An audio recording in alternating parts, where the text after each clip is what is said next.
All this Jimmy Butler drama is unfair to a lot of people, but especially Tyler Herro in the middle of his best season ever. Remember last week when Amin Thompson threw Tyler to the ground? The best part was how annoying Herro was. This guy Legends does lip reads on YouTube. Amin is clearly upset, but Tyler's just smiling back saying, "Go home, bro, you lost. You lost." With that little smile on his face. And there's just something so annoying about that. But he went next level in front of reporters. I guess that's what happens when someone's scoring, throwing dimes, doing the whole thing. So I get mad too. Classic Herro, sunglasses on, indoors by the way, bragging on himself. But this year, he actually has something to brag about. Tyler would be an all-star if votes were cast today. For December, he averaged 25.6 boards as a guard and 5 assists. But guess what? It seems like fans have now turned on Herro. All-star voting just came out, and this is disrespectful. But before we look at those, how is Tyler playing the best basketball of his life after people called him a fraud a few years ago? Well, the hate for Herro started way before the NBA. He was the best player in the state of Wisconsin, averaging a ridiculous 33 points per game as a senior in high school. But after committing to Wisconsin, he flipped to Big Blue Nation, Kentucky. So the Herro family woke up to spray paint outside their house one day saying, "FBVN, go Wisconsin." There were also daily handwritten letters to his school, including a grown man wishing Tyler breaks his leg like Gordon Hayward. But going to Kentucky turned out to be great for his career. As a rookie, scored 37 points in the Eastern Conference Finals. Draft guys said he was just a shooter. Yeah, right. Handling the ball, creating offense, hitting tough shots. Then in the finals, Herro drove past Rajon Rondo, hitting a tough jumper. His snarl, instant iconic. Everyone talking about this 20-year-old white kid the Heat found. But dude fell in love with celebrity. First thing, getting IG model pregnant. By the way, no hate. They seem to have a very nice family. Except for the whole cheating scandal thing recently, but not unusual in the NBA. Then he got his own cereal, Heroes. A custom bowl at Chipotle, in rap music videos. But a local Heat reporter said this bothered some people, especially teammates. Then he follows up the bubble with a terrible second playoffs, scoring 9 points a game. And okay, maybe it's unfair to put that expectation on a young player, but he wanted that expectation. So in year 3, the Heat moved him to the bench. Huge blow to Tyler's ego, but he responded by winning 6th Man of the Year. Dude led the NBA in points off the bench, and the Heat got the #1 seed. But he failed to carry that into the playoffs again. Year 4, he broke his hand and the Heat went on a finals run without him. So people started asking, is this guy a fraud? What, he's got one good playoff run in the bubble, then 3 straight disasters? Jason Tatum even said, "I ain't gonna say no names, but there were some people on other teams that played above their skills. I don't know if it's because there weren't fans there in the bubble, but the environment helped." Everyone knew who he was talking about. Tyler Herro.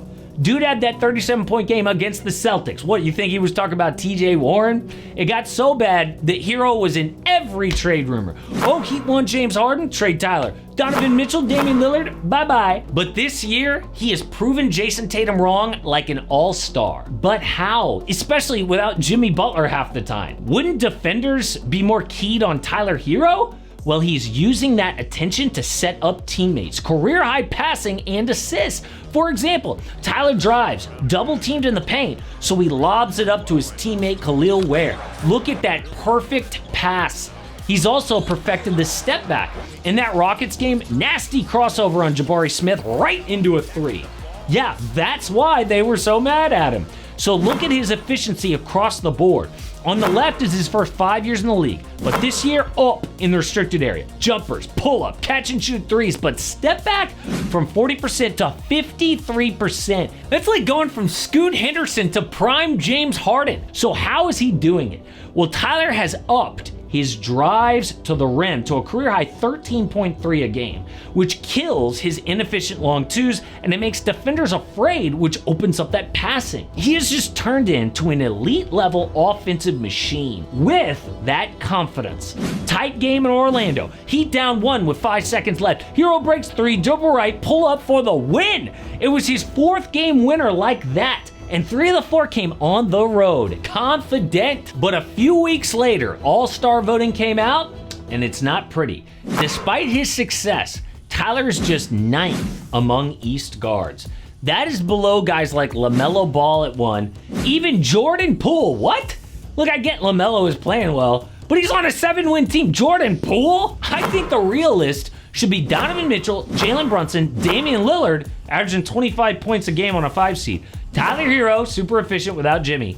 Then Tyrese Maxey, Trae Young, Cade Cunningham, LaMelo, Darius Garland, and Derek White. That's how good he's been, but his awesome season is going to get ruined not just by All-Star voters, but by his teammate Jimmy Butler. In the first game after Jimmy got suspended, the tanking Utah Jazz dominated the Heat. Bam Adebayo scored 4 friggin' points. Why? He's not bad. It's obviously a gigantic distraction, and it's going to get even worse when Jimmy comes back to the team. A lot of people thought, oh, Jimmy will never wear a Heat uniform again, but then a shocking report said the Heat are prepared to bring Jimmy back if a trade doesn't materialize. Why? Because 2 already traded first-round picks will become unprotected if the Heat miss the playoffs. The Heat are terrified of losing valuable picks, so they need to make the postseason.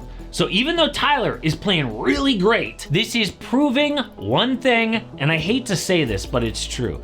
You cannot contend for a title if Tyler Herro is your best offensive player. Okay, the kid's having his best year ever. Bam's an all-world defender, but it's just not good enough. Okay, Jimmy Butler isn't even good enough. They need someone better than Jimmy. Can you believe that with Jimmy this year, the Heat have a 117.3 offensive rating? Without him, 106.9. That is one of the biggest impacts of any player in the league.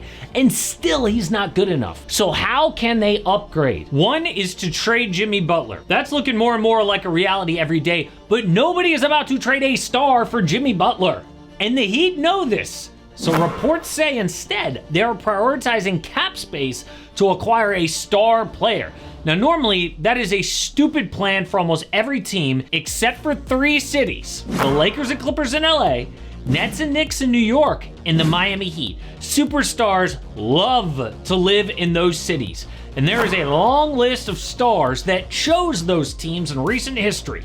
Plus, I threw in Shaq for the heck of it. So if Miami trades for expiring contracts, they will have max cap space in 2026, and free agents at that time include De'Aaron Fox, Trae Young, Kevin Durant, and Luka Doncic.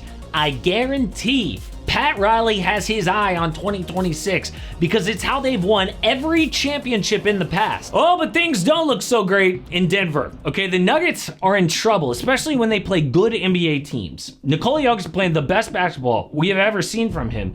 So are they going to waste peak Jokic? Or can the Nuggets finally get him some help before it's too late?